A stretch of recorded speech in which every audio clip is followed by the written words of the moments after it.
সুন্দরবনের সরস্বতী পুজোর উৎসব এআই প্রতিমা নজর কেড়েছে দর্শনার্থীদের এবং বসিরহাট মহকুমায় প্রাকৃতিক উপকরণে মণ্ডপ সাজানোর জন্য পরিবেশ বান্ধব পুজো অনুষ্ঠিত হয়েছে। সুন্দরবনে এআই সরস্বতী পুজো নজর কেড়েছে রাজ্যের বিভিন্ন দর্শনার্থীদের। উত্তর 24 পরগনার বসিরহাট মহকুমার হিঙ্গলগঞ্জ ব্লকের সুন্দরবনের মামুদপুর এলাকা, যেখানে 100% শিক্ষিত মানুষের বসবাস, বরাবরই দুর্গাপুজোর মতোই টেক্কা দেয় সরস্বতী আরাধনা। পাড়ায় পাড়ায় ও ক্লাবে শুরু হয় বিদ্যার দেবী সরস্বতীর আরাধনা। তার আগেই সারা রাজ্য জুড়ে, বিশেষ করে সুন্দরবন এলাকায় পুজোকে ঘিরে উৎসাহ ও উন্মাদনা তুঙ্গে। প্রত্যন্ত সুন্দরবন অঞ্চলের বসিরহাট, হাসনাবাদ, সন্দেশখালী, হিঙ্গলগঞ্জ ব্লকের নানা প্রান্তে এখন ব্যস্ততার শেষ নেই। প্রতিমা শিল্পীদের তুলিতে চলছে শেষ মুহূর্তের ছোঁয়া, আর মণ্ডপে মণ্ডপে চূড়ান্ত প্রস্তুতি। বসিরহাটের বিভিন্ন গ্রাম ও বাজার এলাকায় দেখা যাচ্ছে প্রতিমা শিল্পীদের নির্লস পরিশ্রম।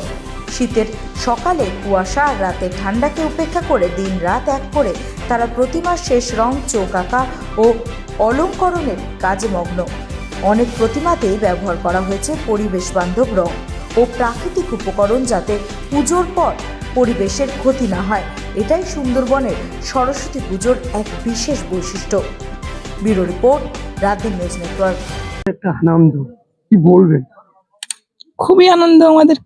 সরস্বতী পুজোর জন্য আমরা প্রতিটা বছরই আনন্দই থাকি যে এই পুজোটা আসবে, সবাই মিলে আনন্দ করব। এটাই। কোথায় এটা? এটা মধ্যমাতপুর। আপনার নাম? সুলতা মন্ডল। দাদা, কেমন লাগছে সরস্বতী পুজো? খুবই ভালো লাগছে, কারণ এটা আমাদের গ্রামে অনেক পুরনো ঐতিহ্য। সারা বছর মানুষ অপেক্ষা করে থাকে যে সরস্বতী পুজোটা কখন আসবে। প্রতি বছরের নতুন নতুন একটা আমরা থিম উপভোগ করি। সব বিভিন্ন ক্লাব বিভিন্ন রকম ভাবে সাজায়। এই সরস্বতী পুজো আমরা খুবই উপভোগ করি। এইটা আমাদের খুব আনন্দের জিনিস। আপনার নাম? আমার নাম শুভজিৎ বর্মন।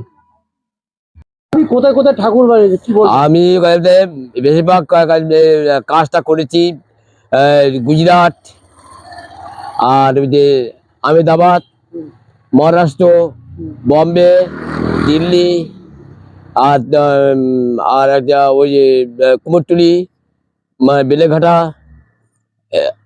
আমরা সব আমার ওই শিক্ষাতে আমরা করেছিল, যে আছে মালিক আছে শ্যামপাল। কেমন লাগছে এই ঠাকুর করে? সেটা আর দর্শকের যা বলবে, আমরা কিছু না, দর্শকের যা বলবে সেইটাই আমাদের ঠিক। আপনার নাম? পীযুষ দাস।